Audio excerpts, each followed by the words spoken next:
Hey, you looking for some secrets? I got them right here. I'm Wieczorek, and I've got this podcast.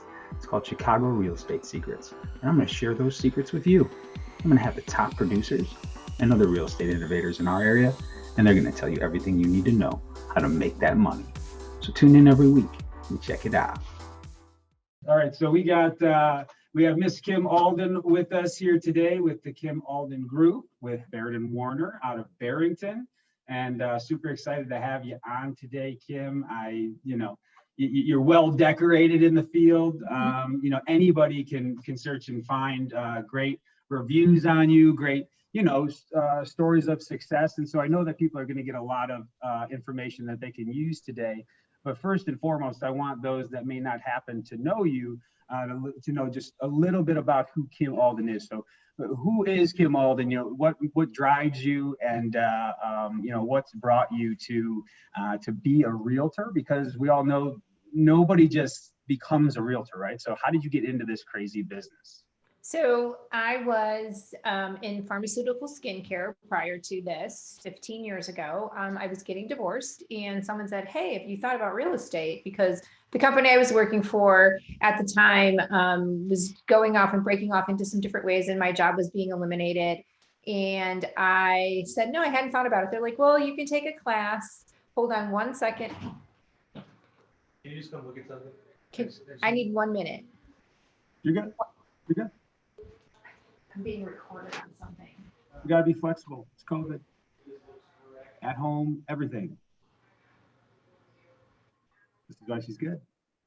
She just gets stuff done, adapt, move, make it happen, come back. I like it. We're not editing this. We're not editing it. We're not taking it out.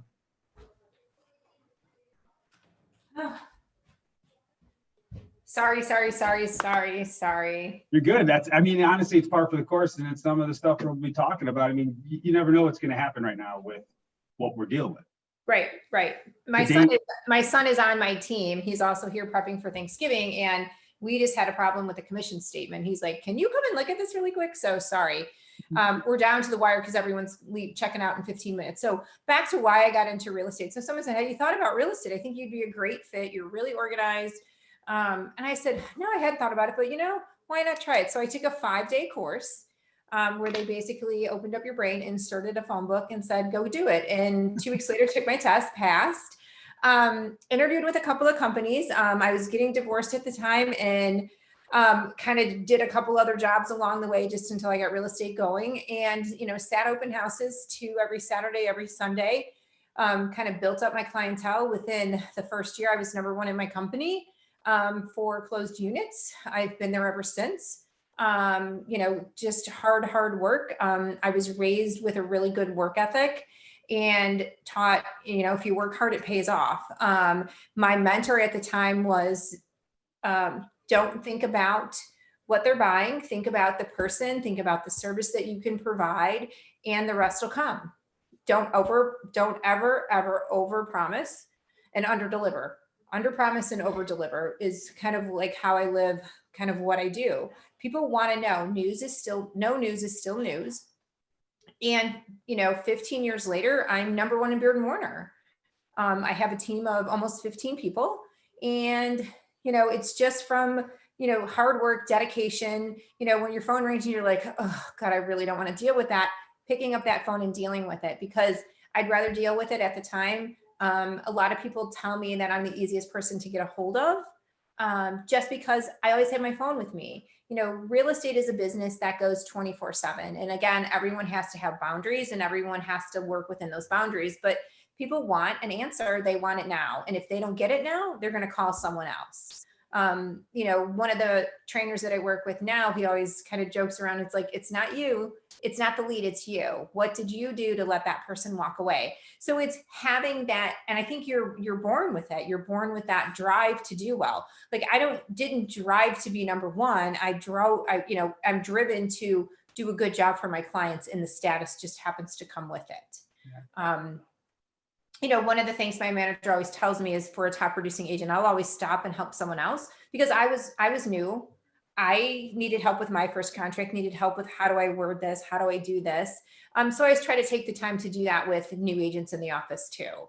I think it's important to give back.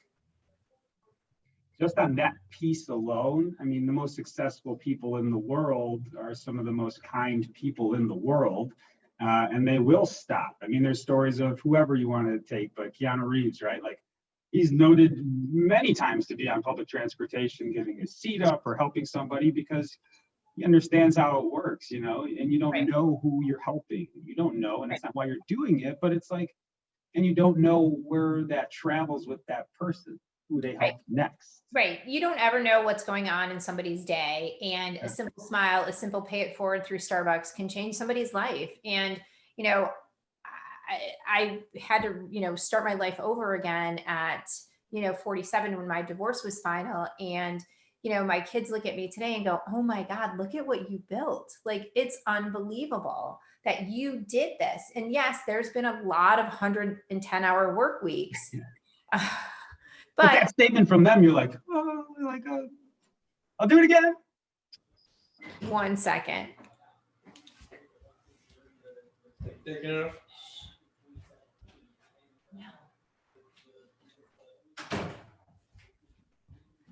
Sorry, mentoring again. Mentoring. Sorry. Listen, I got to tell you, I did talk behind your back the last time. I said, we're not editing this out. This is what it takes. I mean, you just got to get shit done sometimes. And if you leave it Right. undone, then something goes undone. And that's Right. really Well, at the end of the it's day, your Wednesday business. before Thanksgiving. We have a Monday after Thanksgiving closing. So not an ideal close date. The buyer would not change the date. So, you know, just You're involved. I like it. I like it. always You're worried those- to have that 9 a.m. Monday after Thanksgiving closing. Like, are the papers going to be there? And like, there's a problem with the commission statement. So anyways, but again, like my thing is if I can fix it now, I fix it now instead of putting it off. And it's always about, if the roles were reversed, what would they want me to do?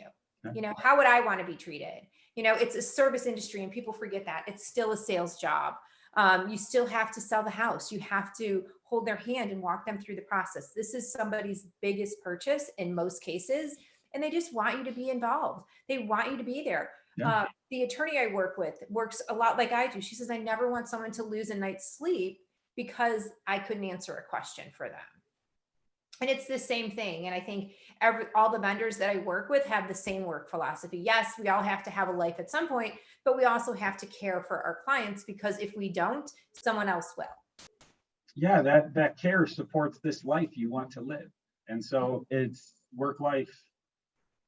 I always said, you know, I went through a process. It's like, oh, work-life balance. Well, that's shit. Work-life integration. That sounds good. That's just life. And you chose to work in real estate, or I chose to work in finance, and we chose to work in an industry where hours are dictated by the opportunity to help somebody when they're looking for help. And that's at all hours of the day. And if you work, you know, some of us even work in different states, realtors, lenders. And so you got to accommodate different time schedules. And, Right. you know, now with COVID, it's just different. We had a home inspection today. Buyers are in California. They called on Saturday on a house. We walked them through via FaceTime. They bought it. Today was their home inspection. You know, it's life. It's, you know, is that what everybody wants to be doing on a Wednesday before Thanksgiving? No, but it's life. Like, we're on call tomorrow. You know, the phone will ring. Someone will call and have a question about a house tomorrow. And I think those questions will probably be greater than before, because so many people aren't meeting in large groups. So, you know, we asked my team, who wants to be on call for Thanksgiving? And not many people did. And they're like, well, what are you going to do? And I said, well, my name's at the top of the food chain, so I'm going to be on call. Like, at the end of the day, I don't ask anyone to do something that I don't do myself. Right on. Yeah. I think that's the biggest thing, is everything that I ask my staff to do, anything I ask my buyer's agents to do, I've done it all myself. I think that's infinitely important, and it directly correlates with helping the person on the way. Yeah, you are at the top of the food chain, but it's also a way to fill yourself up, right? Because it's self-serving to help other people. It feels good, and then that, you know, gets to roll downhill. But others will see that hey, my leader is stopping and helping people, and it's a great gift to give somebody. You know, a reminder that that's not only important but imperative. And then when you're looking for somebody to do a task, Well, heck, if they've seen you do the other small things and leading up to it, and they know that, hey, this is how she got there, then it just leads by example, right? So if this next Thanksgiving, nobody wants to do it and every year just leans on you, well, maybe we should say who wants to step up this year, not right. Like who wants the one day where every lead goes to you? Who wants the one day where nobody's working? So if somebody calls, they're really interested and really, really ready to do something. Who wants that day?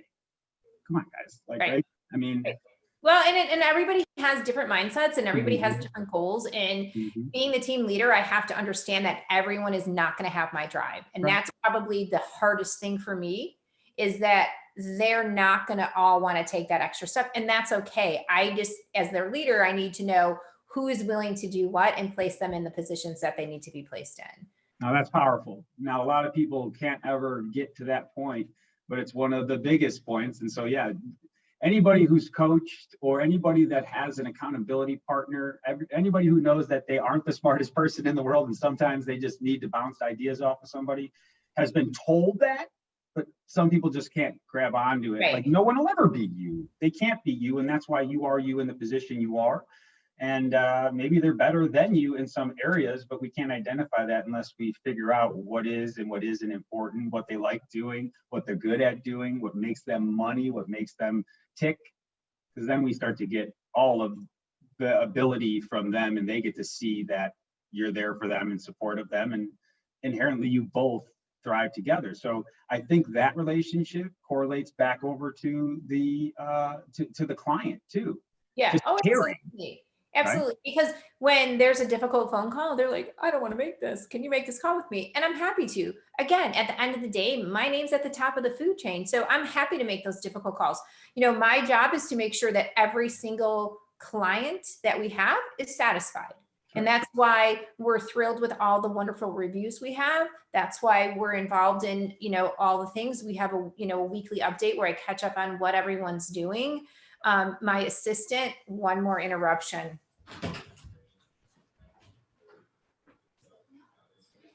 With the flow. Oh my goodness. I'm so sorry. Oh God. Good. If I was at home, my kids would be jumping on my shoulders, not cooking dinner, but you know, I get it. Get it. Crazy. So back to, you know, knowing what people want, knowing what everybody's motivation is, it helps me coach them. It helps me provide, like, this is going to be our best year record to date. And everybody on the team has almost doubled their business. And for me, that's like the biggest, coolest thing ever, because they all sit down in January and go, or December going, what am I going to do next year? And they're like, I don't know. And so last year, January, I started a gratitude jar. So everyone got a jar, we got stickers, we got to decorate them, and everyone had to put their goals in their jar and what they were grateful for. Well, obviously COVID left our grateful jars at the office on our desks, but I was moving in my new assistant and I knocked my jar over. So I pulled it out, and my goal that I wrote down in January was I wanted to do more than 25 million personally. And I wanted my team to do more than 65 million. And I was like, oh my God, I totally forgot I wrote that. And we've surpassed that this year. So like, that was like so cool. And then my team manager goes, well, I'm going to look in my jar and see what my jar says. So it was really kind of neat. And that's a tradition I think I'm going to carry off into January of 2021, because we all want 2020 to go away. So let's slow down for once, not slow down, but let's go back to that, because that's a big deal I think that people can take from this. It's powerful. It's something I do, just writing this stuff down, because man, it's crazy when you look back at it. But so what was the process for that? Did you do it all, did you do it together as a team? We did it together. I went and I bought like glass jars, and I bought all kinds of stickers, and like mason jars? They were like glass bases, like 3 inches round, 10 inches tall.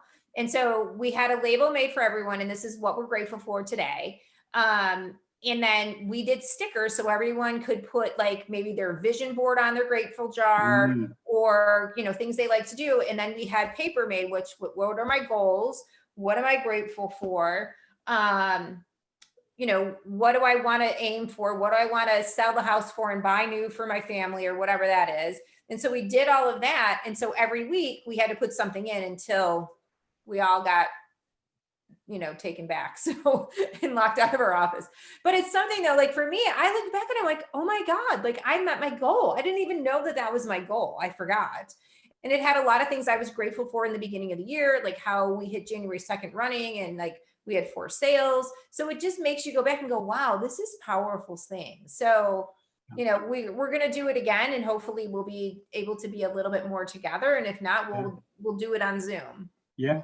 Adapt, right? I mean, when you talk about gratitude, it brings gratitude. I mean, yeah, one of the most powerful things that I've done over the last 5 years is I wake up and I write a gratitude journal first, and then I write my goals, and I do that in the evening. So what I'm grateful for that morning, it could be my 2 feet hit the ground, right. And what it does put you in an attitude of gratitude. And also, if you do get up and you just, first thing you do is check your email, or first thing you do is check the news, you will be put in a state of whatever it is that you've taken on. So I think being intentional in getting a good mindset and being grateful for the opportunity to breathe, or to walk on your 2 feet, or to cook the food, or whatever, grateful for the interruptions of your son because he's in your house cooking. I mean, it's crazy when you start to just be grateful. Right. Everything else really isn't that big of a deal. We get it. Right. It's huge. Being grateful is definitely huge. And, people always go, well, how did you get there? I'm like, I don't know. I just worked hard. I don't have like that magic potion. And along the way, a couple of people are like, can you wave your magic fairy wand over my head? I was like, it's hard work. It's dedication. I mean, I don't have like the magic puzzle pieces, but I knew that hard work.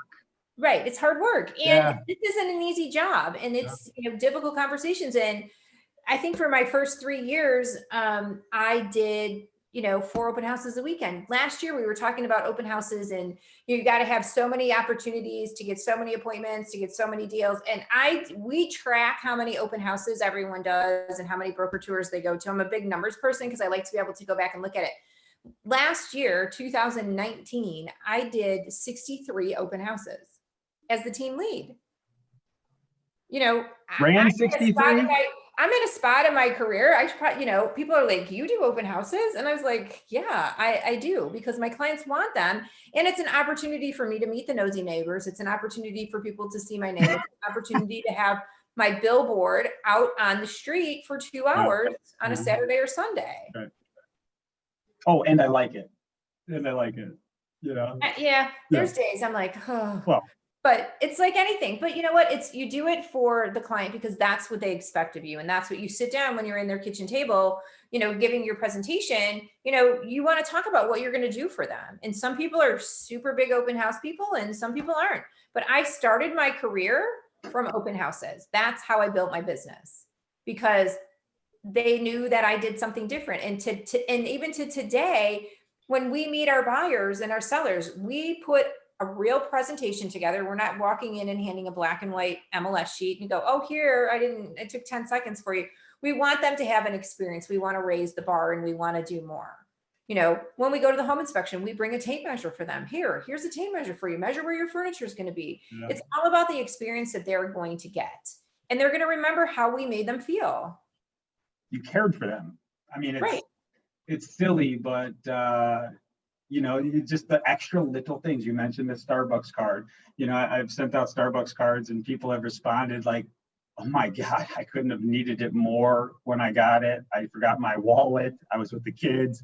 I needed coffee. And I was like, I've got this card. Thank you for this card. I'm like, whoa, okay. 100 times a month, I don't get a response like that. You get one and you're like, man, for all the ones you get, people are really grateful for things you're doing, and they're not always telling you, and it's not why you're doing it, but to bring a tape measure to that event in the process, they're not thinking the tape measure, they're thinking, I just paid somebody a whole bunch of money to inspect this house. They're going to tell me everything I need.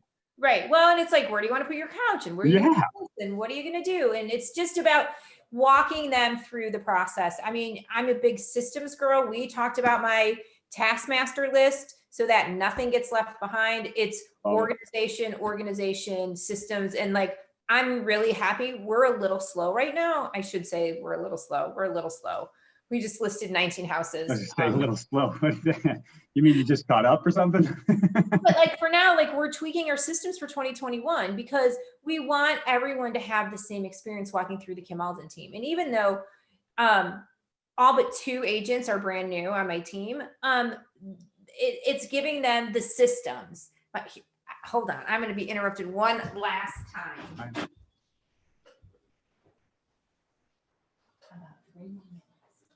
She's awesome.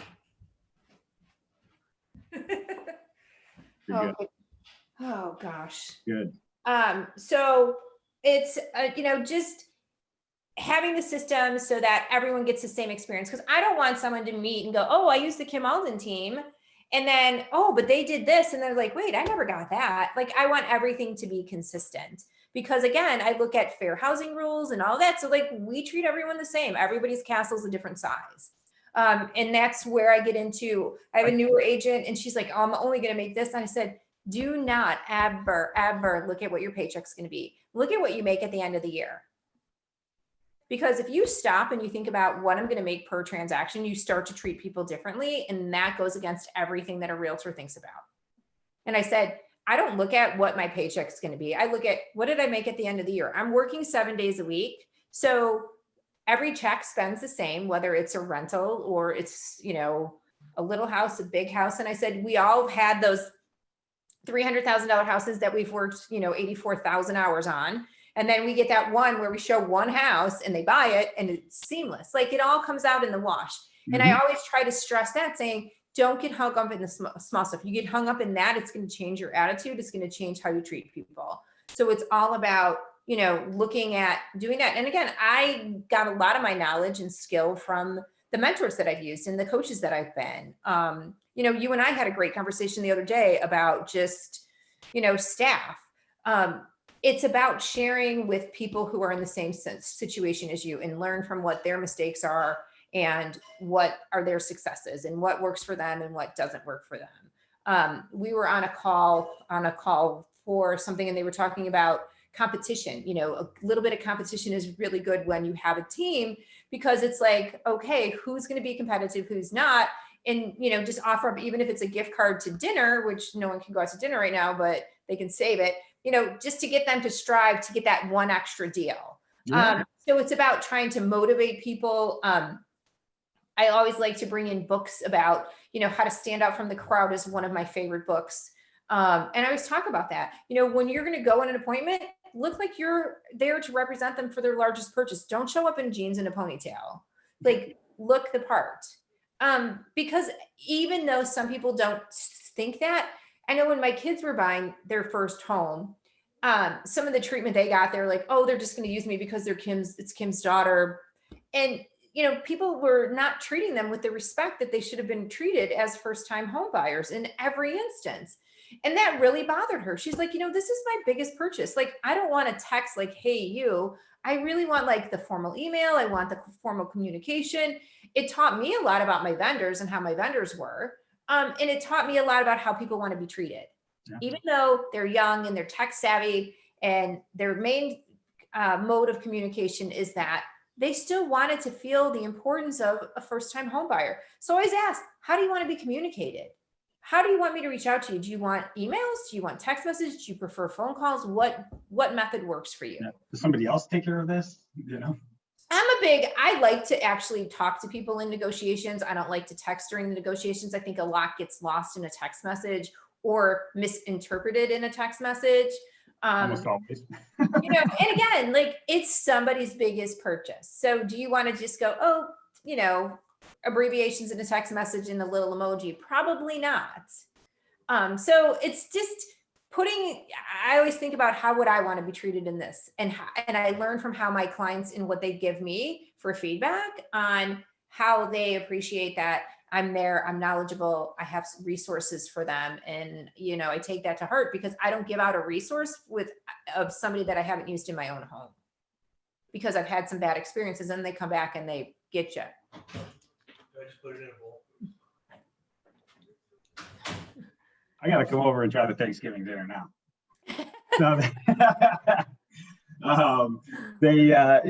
a lot of people, and you mentioned coaches and mentors, and to get to a level of success, I mean, I was looking at some of your numbers, 64 buyer side transactions last 12 months. That's a big number.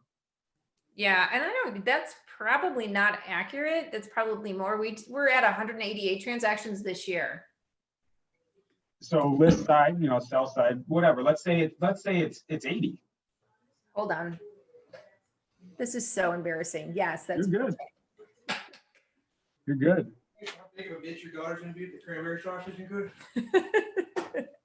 To date this is the day before Thanksgiving, right amid COVID and maybe a second lockdown. And so, I think that this is appropriate, honestly, for anybody listening or watching. Just, shit's different. It just is, Well, I went this morning and got my rapid test. So strangest experience of my life. So we all got COVID tests before we come together. So you literally pull up, there's a doorway. They call you and say, it's your turn to come to the door. It's complete plexiglass and there's a hole in the middle of the door. And so they go up and the guy goes, show me your driver's license. So they look at your driver's license and then he sticks his hand through this hole and then he does the nasal swab. And he's like, okay, if it's positive, we'll call you in an hour. If it's negative, you'll get an email.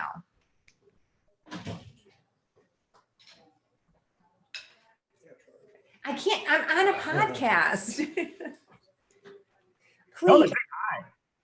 Oh my goodness. He's so proud of his cranberries. Problem. So, I mean, that was crazy, but I mean, how many people, are going to go through that? So my kids are coming, they're staying for a couple of days. But this way everyone feels safe. My 7-month-old granddaughter's coming. And so now we all know, we've all had tests yesterday and today and haven't seen anybody. We all know that we're safe.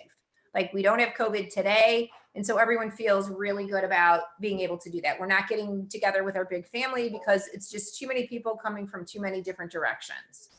So I love this stuff where it's life teaches us how to work in our business and business work helps us, function in life. I think it's all just one cycle. But as we talk about this, right, it's well, how did you get to that point? Same thing with my family. People have different views on it. Some people are like, it's not real. Some people are like, I'm not going to be by anybody. I'm staying in my bedroom, and you have to figure out why they feel that way and everything in the middle. And it's communication. So how as a family do we come together? How as a team do we come together? How as a transaction do we come together, communicate what everybody needs to feel comfortable, and then all find ourselves at a table, be it a closing table, successfully through caring about what the other people's concerns are, knowing them, addressing them, loving on them, and making them feel as comfortable as it would be, as it would be needed. As comfortable as you would need to be to sit at a table amongst each other, and be happy to do so. I really do think it's very similar in a transaction like this. There's so much that can go wrong or might go wrong that never does go wrong. And really, those people either don't ever need to be concerned with it, or if it's something that they need to be involved with to overcome, well, they need to be aware of it as soon as possible so that they can get to the business of helping themselves, help everybody, help them get to the table. Right. Well, and it's weird. My favorite part is going to and giving the keys and doing that. And we miss that whole part now. Yeah. It's, you're sitting in the parking lot waiting for them to say, okay, bring the keys in, and I think you miss that celebration. And that is something that's one of my favorite things to do on, when it's closing, because we don't get those interactions anymore. And so we've had to alter kind of how we do that, where when we meet up with our clients, think about what kind of closing gifts we're going to be doing, because that has all changed, because you're not handing anything over. Everything's getting sent in the mail, because you don't ever want to guess how someone feels about you being close to them. I mean, I wear an N95 and a cloth mask over it. I had a big health scare about 7 weeks ago and almost died. And so my immune system is very compromised. So I'm probably the biggest freak right now about COVID and, not getting close to people and stepping back. And it's trying to find that fine line on how people don't think I'm being rude, because I just don't want to be on top of them. And still making them feel wow, this is the biggest moment in your life right now to date, buying this new house, but yet I'm 10 feet away and I feel comfortable. So how do you accomplish that?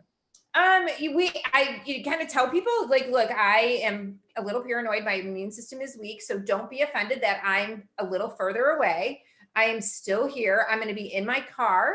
If you have any questions, call, text. I'll just be working from my car. And I just kind of tell them why I'm doing what I'm doing. And so the expectation is set and they're not offended. If you You're don't, you're still able to close loans? Like your deals, you're still transacting that way? yeah. I mean, I didn't leave in March. I didn't leave my house for, I don't know, 8 weeks.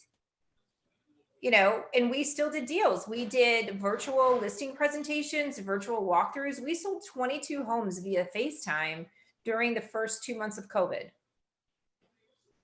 And I was, I couldn't leave. My daughter was expecting, and I was her safe person if she got COVID with the baby, because otherwise they would give the baby to some random person. So I needed to be in for 21 days and not be able to leave. And so I did business every day. We did it. People understood why I was doing what I was doing. When I did my Instagram post when I was holding my granddaughter, I thanked all my clients for their understanding, because they really did have to understand that, yeah, I am a realtor, but I'm still a mom and a grandmother. And, I still need to do things for my family. But I think I've learned if I tell people what I'm doing and why I'm doing it, they're much more accepting of it. Oh, that's it. That's all they need to know. Communication. Yeah. And they appreciate the fact that I am doing this for my family, and I'm doing this, and I'm taking care. And, it's communication is key to everything. Yep. You're a good realtor. That's awesome. You got great reviews. That's cool. But when you are human and approachable, then it's over with. The other stuff might have got you to the conversation, but then when you get there and you say, well, hold on, there's some things that I just want to make sure that you're aware of so that we're both comfortable. I've got some things I need to be aware of, and just wanted you to know what they are. And if you're okay with that, I'd love to proceed, right? I mean, It's expectation. It's just, man, if you tell somebody some really bad or unfavorable news as soon as you find out, then it's just transfer of information. I think we talked about this. I don't consider anything bad news in the deal. It's just different than what they had expected. Right. It's a hurdle that we have to overcome. It's not stop the presses. It's, hey, we just have to work through this. And that's one of the parts of my job that I love, is thinking outside the box and solving problems. Yes. That's my favorite part about this job.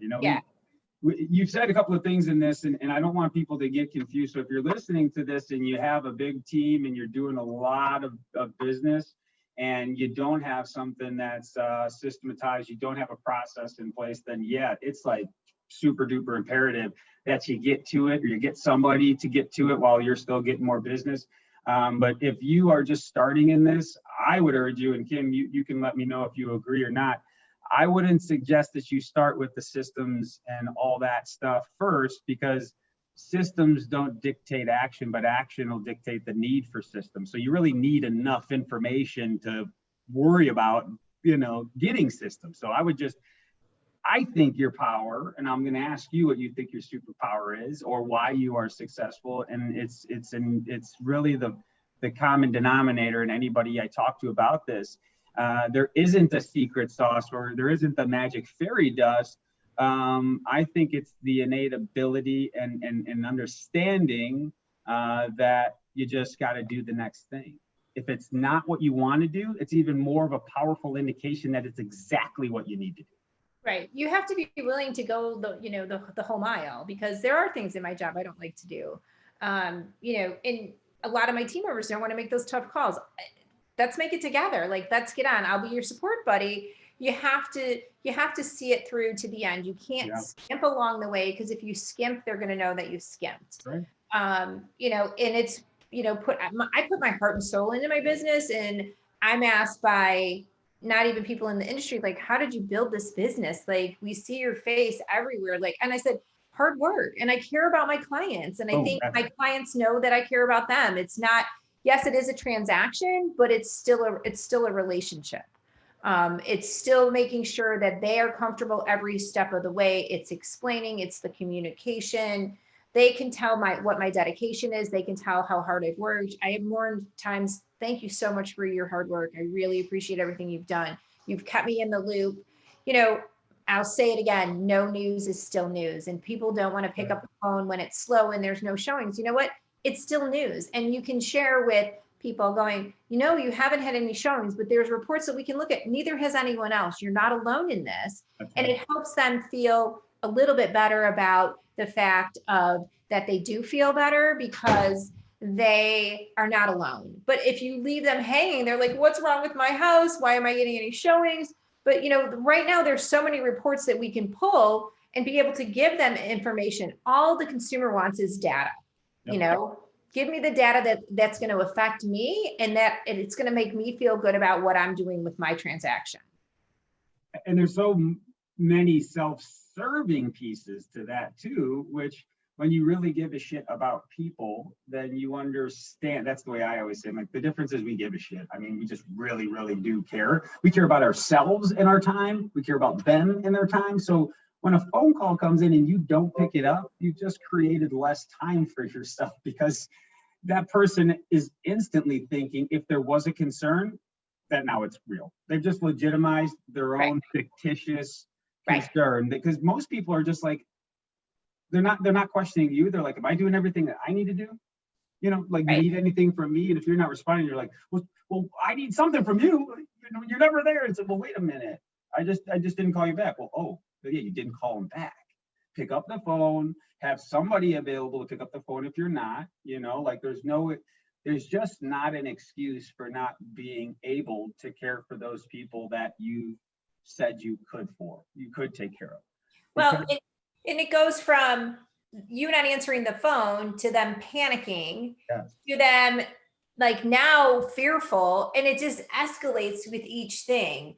And that's why if my phone rings on Sunday night at 8:30 and it's sitting on the table and I'm just sitting there, I'm going to pick it up, because they're going to rest better than if I wait to call them back at 9 o'clock at night. And you know, I tell the agents who sit open houses for me, because if they're not on my team, my managing broker likes us to help. So I said, the second you leave, before you leave, you have to call me with the number of people there. And when they don't, the seller's going, how many people were there? I don't know. They haven't connected with me yet. An hour later, well, how many people were there? They haven't connected yet. 2 hours later, who was at my house? And it just escalates because I don't have that number. And so like I haven't signed a contract. If you're going to sit in open house for me, you are going to, before you leave, you have to tell me how many people came and what the feedback was, because my sellers demand to have that information and they deserve to have that information. And when they don't, it goes from 0 to 1,000 down the hill. And it's all about setting those expectations and making sure that you're giving them to them. And when people don't want to do that, I'm like, sorry, you're not going to do this for me, because I'm not going to lose a client because you don't want to do this. I lost a client once because an agent didn't give feedback on a Sunday night, and she was furious. And the agent didn't answer. And I said, I don't know what to do. I don't know where she lives. I don't know what her address is. I've emailed, texted, and called. She hasn't given me feedback. And she goes, I'm done. This is ridiculous that you agents can't do this. So when we do something bad like that, it affects the entire industry. Oh, yeah. You know, so it's about, you know, when you have a listing, when you show a house, give feedback, because when you have a listing, you're going to want that feedback for your clients. Again, thinking about what you need, give it back to the people. It raises the bar for our entire industry. Nothing is worse than, you know, giving somebody, you know, you wouldn't be as successful as you are as if we give you leads if you never called the people back. They'd be calling going, oh, they never called me back. Like, that's not the atmosphere that we want to create in this successful business. And when you have that, it takes you down, and we have to rise above from that. And that's always what I'm talking about. Raise the bar, rise above, raise the bar. And you know what? I tell this to everybody, you know, the people that I've connected with the most are people that have gone through the most adversity. I've had my own health issues that, you know, I've had thankfully, you know, overcome, and you know, a lot of hard lessons in life. But you know what? The greatest relationships, the best referral sources that I have, the best friends that I have and have had for the longest time, all those relationships either started off with quote unquote a problem or other than great news, or just a passionate conversation, that might have, we had a back and forth on. So what I mean by that is like all these transactions that are smooth and they just go by so quickly, and you never had to have an awkward conversation or a, unfavorable conversation, or have, whatever angst about making a call or receiving a call. They don't, there wasn't much of an experience. It's great. It flew right through. But the people that I've had to give that news to, man, they were thankful for it. They were like, man, that sucks. That stinks. But I know where I'm at. And thank you for letting me know how to get where I'm going. And those people will immediately start referring you just because you let them know. Like, hey, no one else is calling me back, or everybody's saying yes, and then it blows up in my face. You're the first person that said, don't buy this year. You're not ready to buy this year. Pump the brakes, do this, shift that, and then you come back and you're golden and you can do more, or whatever it is. People want an honest assessment. They don't want yes every time. Or yes, you can give them, yes, you can buy. Not right now, but yes, in the future you can buy. But as long as we give people communication that is honest, and we can just walk through life with a high level of integrity, people come out of the woodwork and sing your praises. They do, and they will, and they should, because that is raising the bar. Not everybody and not many do it, but the ones that are at the top are just continuing to push through adversity, taking care of people, following through everything until finality, like you've discussed here, which is the biggest thing. And it's not just in the business. What you do in your regular life when no one's watching is the same thing that's going to roll over into your business. So don't leave your socks unfolded. If something's on the stairs, bring it up the stairs. If you've got projects at your house that are unfinished, finish them. It's just something that anybody that listens to this knows it's true. Right. It just is. Well, what you focus on is what becomes. So gratitude, your clients, your team, first yourself, right? And then getting people around you that stack the deck for you, right? I mean, you want to stack the deck for yourself. Who doesn't want to win and being happy? So get people around you that support you, that do have like minds, right? That want to go higher than where they are now. So for someone like you mentioned coaches and mentors, and you've had, it sounds like, a few of them along the way. How do you position yourself with a coach and or a mentor, one or the other, that makes you, want to reach higher and get more? How did you find that, and what has it done to change, the trajectory of your life or business? Yeah. So I was kind of against coaching. Like, I was like, what am I going to do? Like, what are they going to tell me? But they always push me to reach deeper, dig deeper, set bigger goals, set higher standards. I'm really thrilled with like how my team is right now. We're a very diverse group of people. So if something comes in, we can find a match for everyone. And, now the goal is 100 million for next year. 2 more team members, and my goal is to train my staff and my agents that they are mini me's, so that they have the knowledge and the drive that I have. So I try to instill in them, like, you guys don't have to work the hours that I work, but when you're working, do it from your heart, do it from, your heart and your soul. And people feel that, and it's just, and they tell me, to drive, they give me ideas, try this, try that. I'm one of the only real estate teams. We have a full-time social media coordinator. I mean, we're everywhere there is to be on social media. And I can't tell you the business that I get from that, because people see us, they see our signs, they see our ads, they see us on social media, they see that we're human beings. We post a lot on our, our stories are basically kind of who we are, what we're doing. Our pages are actually, about our properties, about, market information. One of my goals for 2021, which is one of the things that, this is probably a great lead in. I'm going to try to be on video at least once a week, telling people kind of what's going on in the marketplace. People want to hear, they want to know. Everyone's on the fence. Like, it's really difficult for people to understand that we're in the middle of a pandemic, but it's one of the best real estate markets that we've ever had. They're like, wait, that doesn't, make sense. And then people ask the question, what's what's going to happen in commercial real estate, what's going to happen in this. And by staying up on those things, like my coaches push me to read Inman's every day and to read and read and read and read. And that's something that I probably need that kick in the butt to be able to do. So my coaches keep me accountable. I have to sit down with them and go, so what have you done? How have you done that? And so it's the accountability. And I try to do that for my team members too, because I said, I'm not here to be your friend. I'm here to be your coach and your mentor. And I'm here to make sure when you need the kick in the butt that you get it. And when you need the pat on the shoulder, you get that as well. Because that's what their job is. There's a lot of people, I can't, I'm like ADHD, squirrel, butterfly, whatever. I mean, I'm shiny object all over the place, but I listen to books all day long. So like, whatever you need to do, get these things in your head. These people are smart, much smarter than most of us. And the same thing applies what we talked about earlier. Whatever you put in your head, whatever you let into your head, it's going to help steer your life one way or the other. And right.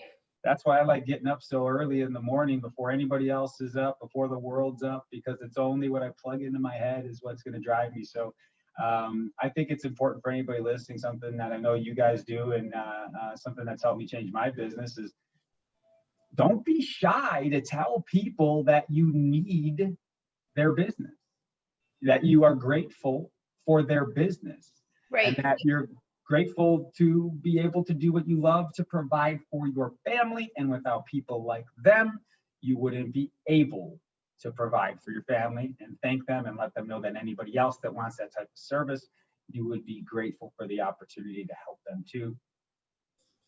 And people appreciate that you're grateful. They really do. We do a Thanksgiving promotion, and my phone was blowing up today because pretty much everything landed yesterday and today. And oh my God, what a nice gesture. Wow, I didn't expect this. And, and for me, it's like kind of neat to like kind of reach out, put a little note in there for everyone. But it's so appreciated. And it's something that I actually probably enjoy more than they do. And just, reaching out. And the same thing when we do like our holiday stuff, it's like, what can I get, that's everybody's going to want and everyone's going to want to do. And this year it's been really challenging. We like to do, some pop buys. Obviously we can't do those. But it's thinking outside of the box and just thinking from your heart, like what's a nice thing to do. And I always call it's a little happy. My niece has Corona, and, so she tested positive. She's got 4 kids. Her Thanksgiving is locked in. And so they live in Alabama. And so she loves Limonati's pizza. So I ordered and had Limonati's, shipped to her. And I was like, I have a little happy, landed on your porch today, because her husband's in charge of the 4 kids. And then my sister, who she was going to go have Thanksgiving with, they were by themselves for Thanksgiving. I had a little happy of Limonati's delivered to her. So it's like a little taste of Chicago, because they're not going to have their turkey dinner because it's just, they're not being able to come together because COVID. And so it was just like, for me, she's like, oh my God, that was so nice. But for me, I had more fun ordering it and going, oh, wow, they'll really like this than actually the person who's receiving it. So if you give it from your heart, I think it changes like how it's received. Well, it is. And there's a book that I would tell anybody to read, and it's called Mr. Schmooze. And the book's name is almost misleading, but really what it's about is listening to people, making sure you're listening, and then acknowledging that with stuff like that. So it could be a pizza, it could be a keychain, it could be a picture, it could be just a written note to let them know that you were listening, and that, like you said, that you thought of them as a result of listening, right? And sent them something special. And if you have that many clients, then you can budget yourself and say, hey, I'm going to actively send 10 people something a week under $15, under $5. I'm going to send them just a card, There's a new program that Beard and Warner just enabled, which I love. It's with small businesses giving back. And it's called Lolo. Oh. And we're giving back. It's something from a small business, and we can send it out to our clients. And I look at it, it's a win-win. It's helping the small businesses who are really, really struggling right now. And it's a nice thing to do for our clientele. So it's like it's a win-win for everybody, because again, I look at the community. I've lived in the same community for over 30 years. And like, how do we help these people in these times? I mean, they're really, really struggling, having to close their doors again, and that's something I love about Beard and Warner. You're giving they provide, you told me a little bit before that they're providing coupons for their products for them to come on in. Right. Right. Or So not come on in, or, you know, right. whatever. Right. Curbside, whatever it is, but it's something within the local businesses and it's a free gift. So it's helping the local businesses who are struggling, and it's helping, it's doing something nice for our clients. And I feel like, it's a win-win because I've been in my community for over 30 years, and it's like these poor mom and pops, like they're dying with the shutdowns and people afraid to go in and, having to only operate at 25%. So I look at that, there was something I saw on social media, and it was like, support the small businesses that sponsored your kids' baseball team and soccer team and, all of this. And I feel like this really gives back to it. And today we were buying food and they had packages and, again, helping, the food pantries because they haven't been able to have any food drives. There's just so many people struggling, and there's so many nice ways to give back. And actually you do it, you get more out of it than what you get for helping people. And that's kind of like what I want to do with my clients. I want them to know that I care about them. And that's kind of how I try to live my life. You know what? I'll bring in Oprah on this one. Oprah said something in one of her, she's a powerful woman. I mean, she says some stuff that's like, okay, that'll make me dig real deep on that one. But she said, that she used to take offense to people saying you're so full of yourself. And now, it's something that just resonated with me. When you are coming from your heart, that's a good thing, man. I am so full of myself, so my cup is so full, my cup runneth over, right? And like, when you have the ability to know yourself and that you're acting from your heart and you're doing these things, they're easy to do, but people get the benefit of you being self-serving to yourself. And man, that made me feel really good. But there were so many people benefiting from the result of you giving a shit, and what'd you say, a little happy? Yeah, it's a little happy. Man, the little happy makes big happy. I mean, it just does, man. People love to be acknowledged, love to be cared for. There's the 5 love languages. I don't know if you've heard of those, but everybody has, children need them all, but, adults have 2 that like really, really, resonate with them. And acts of service is one of the most common ones, right? And it's just, man, people like to be acknowledged. And if you just touch base with them, if you give them just a written card, I think it's George W. Bush, he accredited his election to presidency by writing 15 handwritten notes a day. Yeah. I mean, when is the last time you got a handwritten note? I mean, I got one yesterday, but I mean, when is the last time people don't write? I mean, they're not even teaching kids cursive in school anymore. Yeah. It's a powerful thing. It comes from, the heart. And I look at, my dad recently passed away. And my mom was talking about, how they met, and they met through letters. He was in the service and she was here, and his sister lived, in the apartment above. And that's how they courted, was through letters, and it's like, nobody writes a letter anymore. I mean, I guess the closest thing we have to a letter is a text message, but, she had all those letters. And, we were able to, looking through mementos, we were able to read some of those letters. I mean, and it's a lost art. And to me, like, I feel like that's something that we shouldn't lose. That's something that we should carry on for traditions for our kids and our grandkids. Well, you open up a great opportunity, and I write 5 handwritten notes a day, and it can be to my mom, it can be to my dad, hell, it can be to me, Will Smith had a great speech. It was like, hey, oh no, it was Snoop Dogg. Will Smith had a similar one, but he's like, I just wanted to thank myself for all the hard work that I've done. And like, people at first were like, what the hell is it? It's important, but to identify that you appreciate other people is one of the most powerful things that anybody can do. And it's not because, hey, thanks for this real estate thing, thanks for this loan thing. No, I love it because it makes you more conscious. You're more present. Like, man, I got to acknowledge 5 people today. Hey, it was great seeing you at the store. I haven't seen you in 2 years. Sorry, I could only see half your face. Hope you're safe. Like, just whatever. Like, literally whatever. Oh, hey, I just saw your post on social media. Seems like everything's doing great. I'm happy to see you smiling. You have plenty of opportunities to make an impression. When people say they're not busy and what do? Do you have any past clients? Yes, I have 2. And you have 2, maybe 4 people that you can call, love on, write a note, see how they're doing. If they need anything for the holidays, ask them who else they know that you can help. and then go Right. back to the people that don't hate you in your life. I'm sure there's plenty of people that don't hate you, and then tell them that you would need their help in trying to do whatever it is you're trying to do. People will support you. Right. I've had conversation with some people, like no names, of people that just don't want to.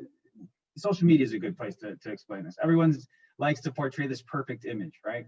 And if you don't look like you need any help, well, you know what? You're not going to get any. And if you do need some help, it's the squeaky wheel gets the grease, but more, you get more bees with honey. So mix the two. Like, genuinely describe what it is you're trying to accomplish and why it is. And if it's genuine and relatable, man, people will come out of the woodwork to support you.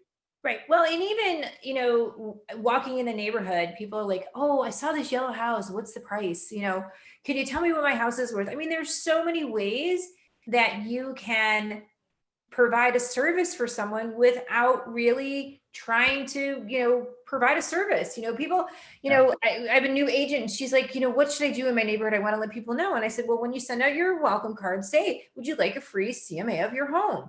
Home values are changing. The market's been on fire. And she's got 7 appointments because people just want to know. They have no intention of selling today. But I said, you don't know who they're going to go to work and go, oh my gosh, my neighbor came out, gave me the CMA. I had no idea my house was worth this. I had no idea market times were so short. And I said, you never know where that is going to go. And I said, I look back to my very, very first transaction. It was on Father's Day and I was doing floor calls and met a great couple. They were getting divorced. They sold their house. They each bought a condo. 2 years later, they each got remarried. They referred me to friends, family. I probably have 50 deals from that one transaction, and again, it's because I've stayed in touch with them. They hear from me. I know when they have children. I know when somebody's graduating. It's all about staying in touch. And that's so important. And people don't realize that when they first get into this. This is a people's business. This is a relationship business where you have to build the relationships and you want to stay in touch with people. You want to offer them something. And it's easy. And get involved, like no one is going to come into your house and make your dreams come true. No, you gotta work. And get involved in things you like to do. You've got to be put out there. You don't have to run around saying that I'm a realtor or I'm a loan officer, but you know what?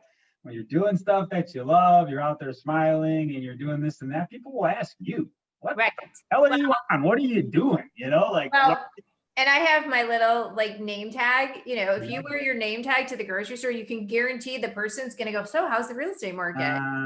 So I was in an ambulance probably 8 weeks ago when I had this allergic reaction and my throat closed up. And so they had to give me an EpiPen and my body is shaking uncontrollably.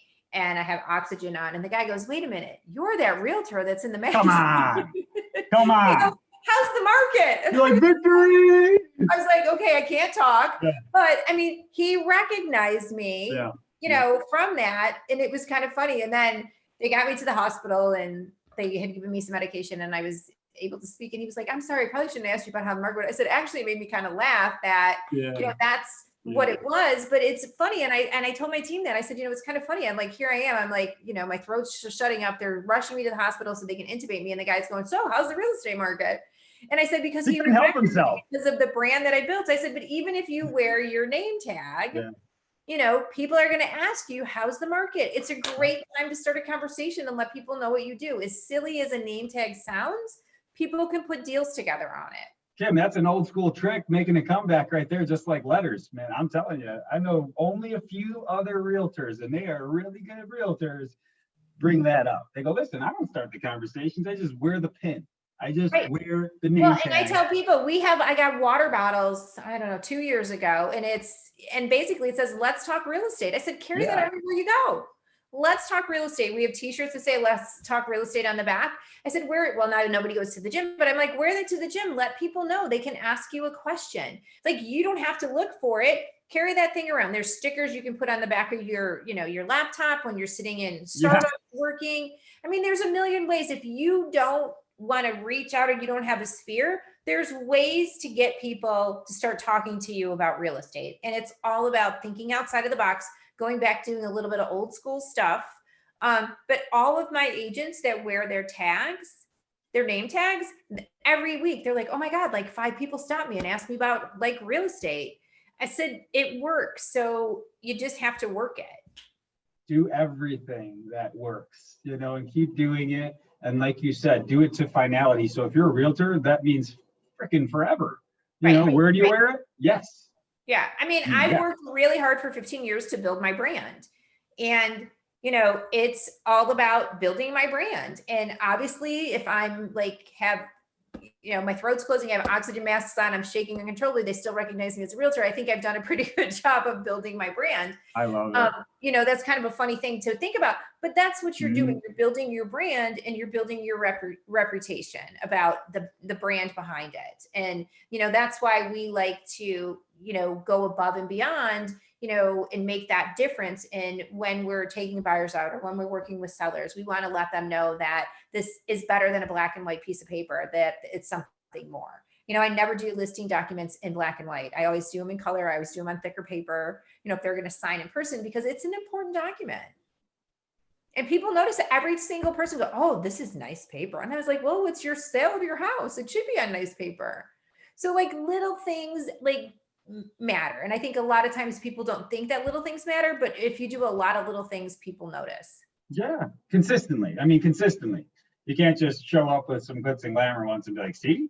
But it's like, no, it's got to be consistent. There's it's as you're growing, you're building systems. As you're expanding, you're adding more systems in. And so, that's, what we've done over 15 years of growing. And if you would have asked me 10 years ago, do you think you'll be number 1 in the company? I would have been like, no, there's no way.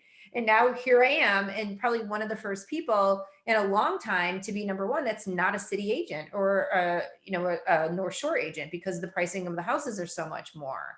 So that's kind of cool. So we'll see if we get to keep that name to claim in at the end of the year, if it's final, but it's still kind of a nice little thing. And people appreciate the fact that, we're humble about it, and, it's hard work pays off, and it just it kicks me into overdrive going, oh gosh, okay, well now we got to get another deal done so we can nail this. Yeah, I love all those stories. I really do, because life's got a way of bringing opportunities to you in the craziest ways. And when you just kind of go with it and you come out of the other side of it and you can laugh about stuff like that, I don't think there's really anything better. And I'll only take a couple of minutes to share 2 things real quickly that have brought business to me when otherwise it was maybe a unique circumstance. But one was, I do a decent amount of social media stuff, video, and I had apparently popped up on this realtor's kid's iPad because it was, tagged with their name, right? So daughter and son. Well, all the kids now they love YouTube and this and that. And my kids want a YouTube channel and, they're doing video and whatever else. Well, apparently I kept popping up like in the ads and was saying whatever. So he called me and he's like, hey, man, you're popping up everywhere. I see you everywhere. And now my kids want to meet you. They think you're a celebrity and they would like to meet you. So I have to meet with you so my kids can meet with you, And I'm like, all right, cool, whatever. And me and him have become friends. I've become good friends. I've been to his house. I forgot about that. I went to go pick him up for a golf outing, and he's like, "Yeah, come on in, say hi to everybody." I went in, they're like, "Hey," and they brought it was just funny, So you don't know how things are going to happen. Keep showing up and just doing it appropriately, and opportunities just arise. That was a unique circumstance, and now me and him legitimately are good friends. Good friends. And the other piece was, I had a really bad, health issue, and 18 years of going through treatment, I have built some fantastic relationships with all the nurses that helped me up to 5 days a week for 18 years. I've done every nurse's loan, in Elmhurst Hospital, and a lot of the doctors in my care, or that I was in their care.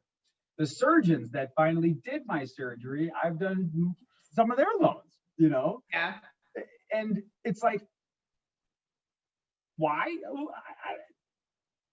Because I kept in contact with them because I was grateful. I was like, man, you guys, I'm like, I thought I was gonna die. I was gonna die, and now I'm sitting here in this bed with time, and I'm like, just thank you. I'm writing notes and I'm emails and sending them pictures, and if you just acknowledge what's going on in your life, Right. people really start coming out and saying, hey, that was pretty cool. You did that. I heard that you do whatever it is you do. Can you do that for me? Yeah, it's cool. And that, like, I cannot find the ambulance company that came and got me because I keep calling where I was taken. I was like, can you find out who my ambulance guys was? Because I really want to just go and thank them, because literally, Yeah. you know, they called my daughter because my phone was dead. They charged my phone. They called my daughter and said, hey, we've got your mom in the ambulance. We're taking her to the hospital. Her throat's closing up. She's having an anaphylactic reaction. Like, they went above and beyond. And then at the same time, they were like telling me what to expect when we get in there. And like, I really owe them a thank you. And every time I go in there, I'm like, did you guys figure it out yet? And so now I'm like, do I just go to the local firehouses and go, all I know is one guy was Kevin, because I just remember him saying to my daughter, this is paramedic Kevin. You know, we have your mom, and my poor daughter probably dropped her phone on the other end of the line. Yeah. But again, I just want to go back and say thank you, because they were so wonderful to make sure that somebody knew where I was going, explained what was going on and why I was having the reaction. They were telling me like how to use my EpiPen. You know, they were wonderful. And it's like, I feel like I have a void because I haven't been able to locate them to say thanks. It's the same thing. Like, they didn't have to be as nice as they were. I would call those the emergency room or wherever they accepted you, because those nurses typically have a decent relationship with those types of people that are going above They and beyond. didn't know who they were. No? We got to find Kevin. I know. We got to find Kevin. Kevin. Well, Kim, you know, I don't want to take up too much more of your time. I know it's a busy night, and man, there's already been so much great information on this call. But I know that a lot of people out there, we talked about the team, right? And so, you know, everybody should really entertain the idea of what a team, you know, getting a team, having a team, being on a team. But what are we really getting involved with when we start to bring on team members? You know, everybody thinks we're going to get a lot of help, and you will. But what does it take to really have a cohesive The team? big thing, and it's funny because I'm helping my mom. I just sold my mom's house, and it's a realtor who's wanting to build a team. And so she's like, what's my first hire? I go, an assistant. That's your first hire, is an assistant, to help you manage you. Let them do the paperwork, let you be in front of the people, you know. And before you hire a buyer's agent, you have to decide, am I going to let them list, or are they just going to be simply buyers? I let all of my buyer's agents list. Why not? They're realtors. They're going to list and sell. So a lot of people are like, I don't want them to list. So I feel like they should list. And then it's, do I have enough leads to support them? Because they don't want to come on and say, well, where am I going to get my business? Yeah. Why, you know, so you want to make sure that you're at a point where you're about to explode. You want to hire before you're going to get that explosion, but you want to make sure that you are ready. I mean, we've hit a point where, you know, we just hired 2 more people because we have so many leads that my people are at capacity and they don't want any more. And they don't feel that if they take more on, that they can service them the way we want to. So it's just kind of forecasting where your business is going to be and make sure like you have a competitive pay scale. Like, I sit on a lot of meetings with people about how do I do my team? What do I do? People, I say, oh, you pay your people too much. Well, you know what? I do pay my people too much, but I appreciate what they do. Yeah. And I have a lot of longevity because they're not looking to learn what they can from me and then leave and go off and do it on their own. They're willing to stay. I've had people with me for almost 9 years. That's a long time. I have people that are going, I'm never going anywhere, because 75% of my business is team leads. And I have your brain to pick, you know, so it's, and you have to decide, what am I going to supply my team? What's, you know, what do I need from them? Are they going to be on call? How this is going to work? Is it going to be round robin? So there's just some decisions to make, you know, along the way. And I asked a lot of questions and learned from a lot of people and learned from some mistakes. And I think we've got a system down now that is very consistent and it's working and everybody is happy. It's an open book. Everyone can see who's getting what leads. So nothing is cherry picked. It goes out into a group text, or it's a round robin phone call. So everyone can see who's doing what. We put in rules so no one can take 2 leads twice unless someone isn't available. So it's about making everyone feel comfortable, so they all know that they have a fair shake at getting business. And you said it earlier, and it just goes right back into your answer. But I'm just recapping what you said, basically. you have to have a finger on the pulse of your business. And you do that by having at least one weekly, I believe, right? One weekly session with everybody to identify what's going on. If there's pitfalls, if there's successes, stuff like that. You got to know what's going on in your business before you make the first, the second, third, whatever hire. I think the first hire, like you said, is very easy, right? Not very easy, but you can identify what they should be doing, which is anything that isn't money-making activities for you, right? Keep your sale going, and anything after the sale that they can do, they should do, right? But where's the next hire come from? Well, do I now go back? Do I have enough business to need them?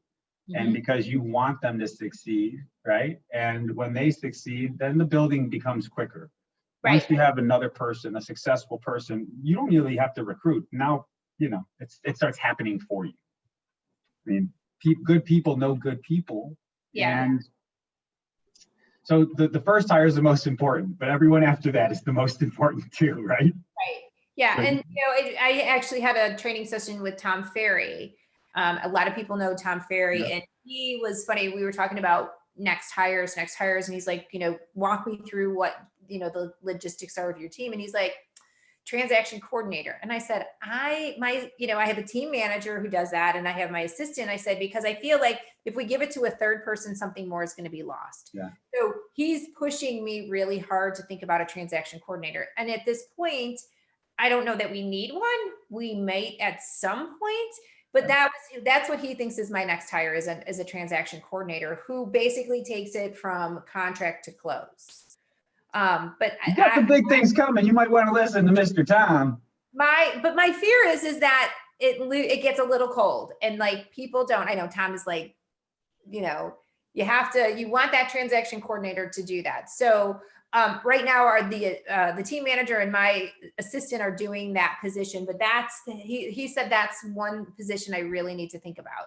Or a salesperson to field in the phone calls for the leads and try to convert the leads a little bit before they go out. So that's 2 hires. I think, man. Yeah. So, I mean, it's a growth thing. I mentored somebody. They were like, we want to do a team. I said, so what kind of leads do you have? Well, we don't really have leads. I'm like, well, why are they going to want to be on your team if you don't have any leads? You need an assistant. You don't need a buyer's agent. You need an assistant. So it's all in like what you have to do. And it's, some of it's trial and error and some of it's finding the right people. And I always tell my people, I'm one basket. Like the team leads one of your baskets. You have your sphere basket, and then you have your prospecting basket. And, this way you can grow from 3 different directions and not just be, dependent on one. And that's important too. I mean, I still have those 3 baskets. I have prospecting, I have referrals, and, it's all about, you can't put into one thing. I know when I worked for Fannie Mae, everyone's like, oh, you're just going to do Fannie Mae. And I was like, no, I never want to put all my eggs in one basket. And when foreclosures went away, everyone that just did Fannie Mae, they were dying because they didn't have any traditional clients. They didn't have anything. We transitioned out of Fannie Mae and our business grew bigger than it was before, because we had those other baskets full. So it's knowing, don't count on just one lead generation source. So that's another helpful hint. Crucial. And you've already said it, you've accomplished it. When you have people start saying, man, I see you everywhere. That's why I was like, victory. Because that's the goal. You want to be available. You want to create that omnipresence that no matter where people go, they see you all the time, because then you are the dominant force when they're ready or have anybody that speaks about real estate that, they're going to think about you. And why is that important? Well, man, there's a lot of noise out there. And this is also really, I think, just one of the biggest things. I'm a big Grant Cardone fan. And his biggest thing is like, action. And people don't think about us as much as we think they do, or we want them to. And so if you're sending out an email, once a month as a newsletter, and that's the only thing you're doing, it's good. But it's never going to be enough. It's never going to be enough if they don't check the email. You could send out 4 emails a month and it's just not scratching the surface. Maybe they don't check email.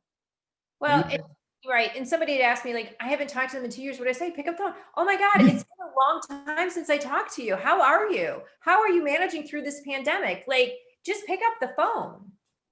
No one's got a lack of stuff to talk about right now. Right. I'm not an excuses person. I don't let myself have excuses. And right now, when people say like, what do I talk about? I'm like, I don't know what you mean. There's an abundance of common ground right now. Tell them, like, ask them the question, like, how are you doing? Right. How you been? You don't remember me? Totally cool. It's been a while. This is who I am. How you doing? How you been? That's it. That's it. And if you need technology to help you, like, Kim, you have a huge past client database. I'm sure an even bigger, lead people let's say farm, group of people that you have talked with that, just weren't ready, whatever it is. Well, how do we love on all these people? How do we tell all these people that we're thinking about them? Well, if you try to call them all each individually, inherently, you will just not get to love on some of them. So I say it's not ungenuine. In fact, it's more genuine when you do want to deliver messages and you just can't to everybody, but you should and you will, you use technology. And then you find out who really needs your help. It's a great way to mine for needs so that you can be of service and direct attention to those that need it most. So I implore anybody listening to this to be genuine in your delivery, but also know if you have a big, number of people that you need to deliver that to look into technology. Find a way to deliver a message through, like you're saying, you're going to do 2 videos a week. I think that's fantastic. I think it's the most powerful thing you can do right now. It shows that you're genuine and you're able to tell them that you're thinking about them. That's not a lie, but you can tell them I'm thinking about you and I just wanted to check in and make sure you have a great holiday. If there's anything you or anybody you know needs, not just in real estate, not just to buy or sell their house, but if they need anything, just give me a call. Now you send that out to 25,000 people. It's more important than if you made 500 phone calls because everybody else didn't deserve your time? Well, the ones that needed it will acknowledge it, respond, and maybe you now have 500 people that are like, hey, Kim, I can't believe it. I haven't seen you in so long. Well, now we know.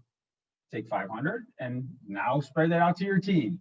Here's an opportunity for us all to love on these people.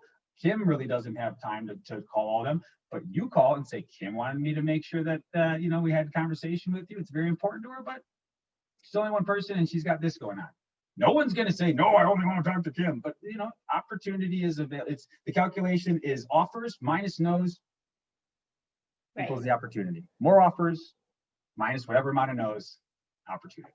So for anybody listening, guys, I think that, you just got to take action. You just got to go. You just got to keep going. Do it from your heart. Get people around you that support you.